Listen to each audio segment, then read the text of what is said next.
Evet, obyektimiz bitta, xudo xolasa. Bitta molxonamiz. 13 ga 32 metrli molxonamiz tayyor inshaalloh. Ko'rishingiz mumkin.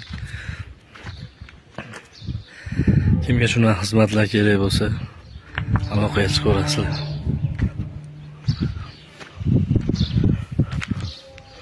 Bunga loy bosadi. Bemalol loy bosishga, tepasiga shipir qoqadi, shipirga ko'tarishiga moslab qilib berganmiz.